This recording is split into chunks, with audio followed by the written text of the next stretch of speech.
ప్రాముఖ్యంగా ప్రార్థన చేయాలన్నా ఎలా ప్రాముఖ్యమైనది అంటే విలువైనది అవును కదా. దేవుని ప్రార్థన చేస్తున్నాం ఎవరైనా? దేవుని బాప్తీసం పొందాము, అన్ని చేస్తున్నాం. దేవుని ప్రార్థన చేస్తున్నామా? ఒక్క పూట ప్రేయర్ చేయలేకపోతున్నామా మనం? దేవుడు మన కోసం సెలవులు ఆగమయ్యాడు అవును కదా. ఎంతలా అంటే మనం కనీసం దేవుని కోసం బాధపడలేదు ఆ టైంలో.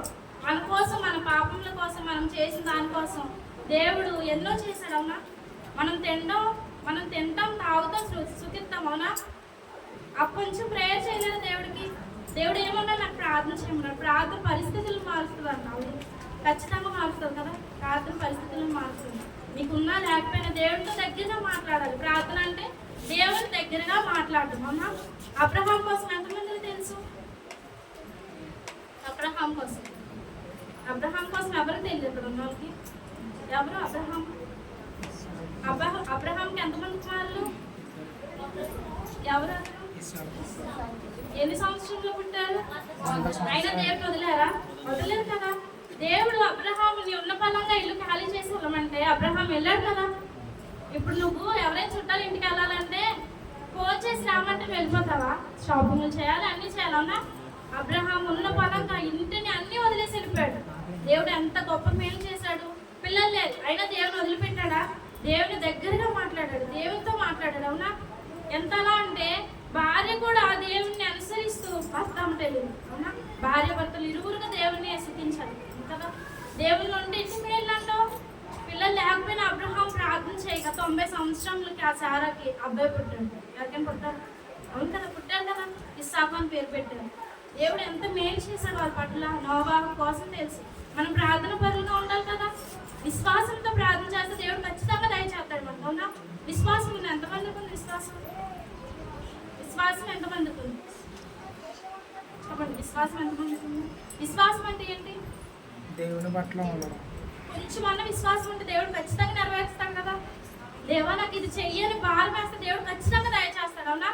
నా పట్ల కోల్డ్ మేలు చేశాడు, కోల్డ్ చాలా. మీ పట్ల కూడా చేస్తాడు దేవుడు ఖచ్చితంగా. దేవుడు మన కోసం క్షమాపణ కలిగి ఉన్నాడు, ప్రేమ కలిగి ఉన్నాడు అవునా. ప్రార్థన కలిగి ఉన్నాడు, మన కోసం ప్రార్థన చేశాడే. కేవలం కొంచెం ప్రార్థన చేయలేరు మీరు ఎవరు? దేవుని కోసం కొంచెం మాట్లాడలేరా?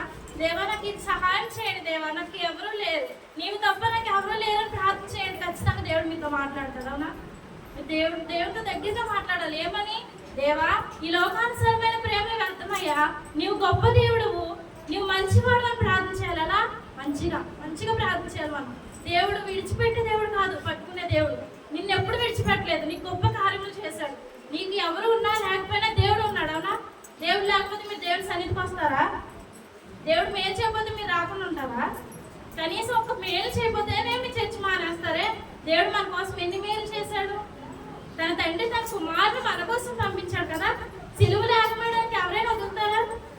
అలాంటిది మనం ఎలా ఉండాలి? క్షమాపణ కలిగి. ఏమేమి చెప్పారు? క్షమాపణ, ప్రేమ, ప్రార్థన కలిగి ఉండాలి మన జీవితంలో అవునా. ఏం చేసినా శత్రువులను కూడా ప్రేమించాలి మనం. ఎలా? శత్రువుని ఒకవేళ మనం తిట్టాలనుకో, బూతులు తిట్టినాయి పర్లేదు, దేవుడిని అప్పగించాలి. తండ్రి వీరు అనేకులు ప్రభువా, అన్యులు నన్ను తిడుతున్నారు ప్రభువా, నీ పాదాల సన్నిధి చేస్తున్నా, నన్ను జ్ఞాపకం చేసుకుని ప్రభువా, నీ రాకడ సమయంలో వాళ్ళకి జ్ఞాపకం చేసుకుని ప్రార్థన చేయాలి అవునా. ప్రార్థన ప్రతి ఒక్కరు ప్రార్థన చేయాలి. దేవుని దగ్గరగా మాట్లాడాలి. ప్రతి ఒక్కరు దేవునితో సహవాసులుగా ఉందామని ఈ చిన్న వాక్యం దేవుడిలో వింటాడు. చిన్న వాక్యం దేవుడిలో దీవించమని అడుగుతున్నాను.